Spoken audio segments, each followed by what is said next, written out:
कठपुतली डोरी कौन संग बांधी, बतला दे तू नाचे किसके लिए। कुछ समझे आप? कठपुतली, जी हाँ, मैं बात कर रही हूँ कठपुतली की। हम सभी ने जीवन में एक बार तो अवश्य देखा होगा कठपुतली का नाच। मैंने भी देखा लाइव कठपुतली नृत्य जब राजस्थान गई थी।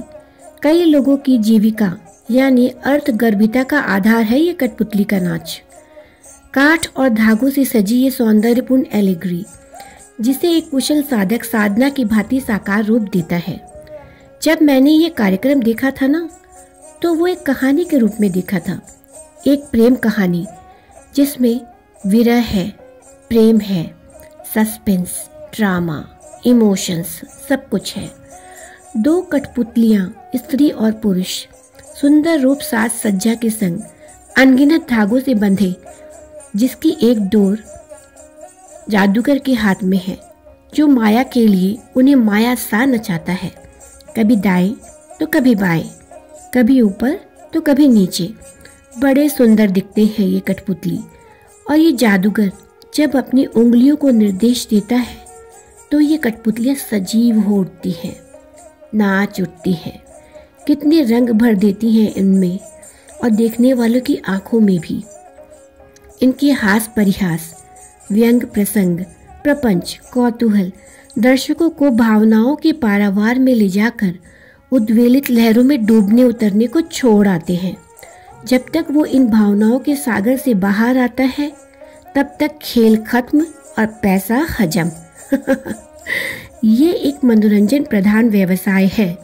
मैंने महसूस किया है उन कूदती फुदकती फांती पुतलियों का दर्द, जो उनकी साज सज्जा और हंसमुख चेहरे के पीछे छुपा है।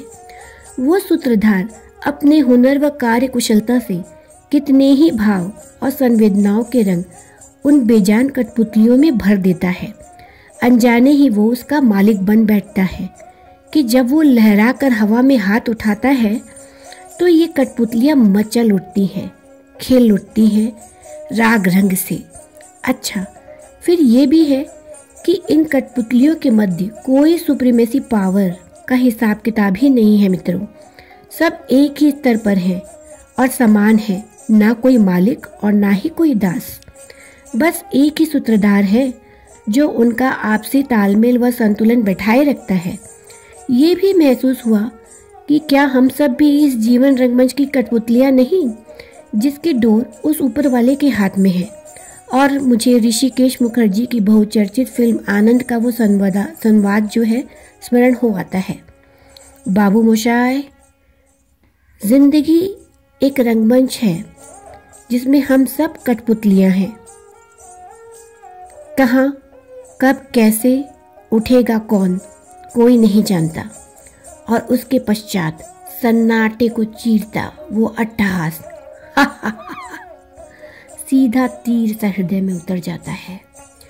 कितना सत्य है ये मित्रों कि इन ऊर्ध्वाधर धागों की हरकतें इन कठपुतलियों के जीवन दान को प्राण देती है।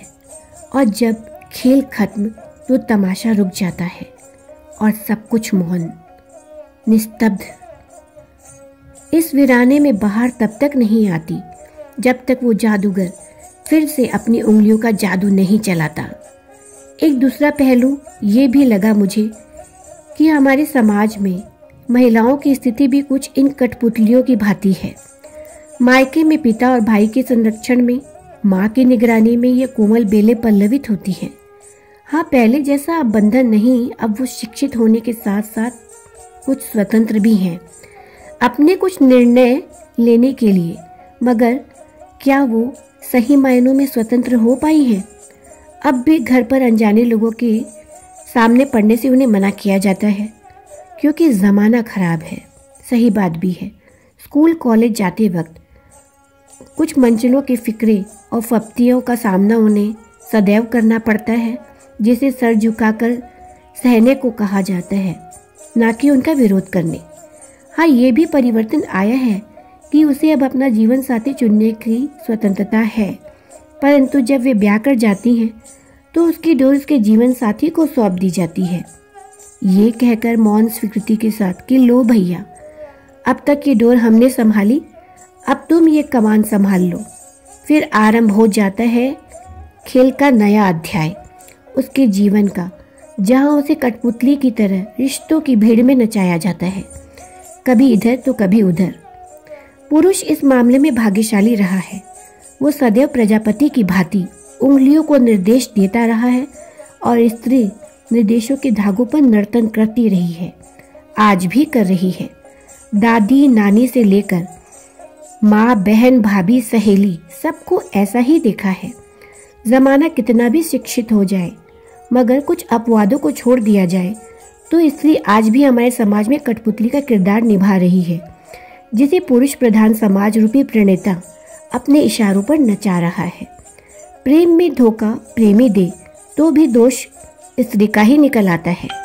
यही वजह है कि पहले जीविका हेतु व्यावसायिक स्तर पर अपनी जड़ें फैलाने वाले इस कठपुतली खेल का स्थान अब वास्तविक जीवन के रिश्तों ने ले लिया है, जहां इसने प्रसार के साथ बड़ी मजबूती से अपनी पकड़ बना ली है। आखिर कब स्त्री स्वयं की इच्छा से अपने निर्णयों को साकार रूप दे पाएगी? कब ये सप्राण कठपुतली अपने जीवन का आर्तनाद या दुर्धर्ष का निर्णय स्वयं ले पाएगी? माता पिता गुरु और पति के आदर्शों का पालन करना चाहिए, परंतु अपने स्वाभिमान का दिया भी प्रज्वलित रखना उतना ही आवश्यक है। आत्मनिर्भरता जरूरी है ताकि वो अपने परिवार के लिए संकट की स्थिति में मजबूत कांधा बन सके। ये अनगिनत परतंत्रता के धागे उसे आत्मनिर्भर नहीं होने देंगे। हाँ, घर व समाज की मर्यादा और नियम कायदों में रहना चाहिए। विचारों को खुलेपन की स्वतंत्रता दे, मन को मर्यादित रखकर। आज कठपुतली का ये नाच, जो कभी जन मनोरंजन और आर्थिक व्यवसाय का साधन हुआ करता था, अब लोप प्राय हो रहा है। हमें इसे मनोरंजन और व्यवसायिक तौर पर ही लेना चाहिए बस। जीवन के रंगमंच पर हम सब कठपुतलियां उस ईश्वर के प्राण धागों से तो जुड़े हैं ही, न जाने किसकी डोर कब खिंच जाए और सांसों का खेल खत्म। परंतु आपसे रिश्तों में ये कठपुतली क्रीड़ा हमें अब बंद कर देनी चाहिए, है ना? आपका क्या विचार है?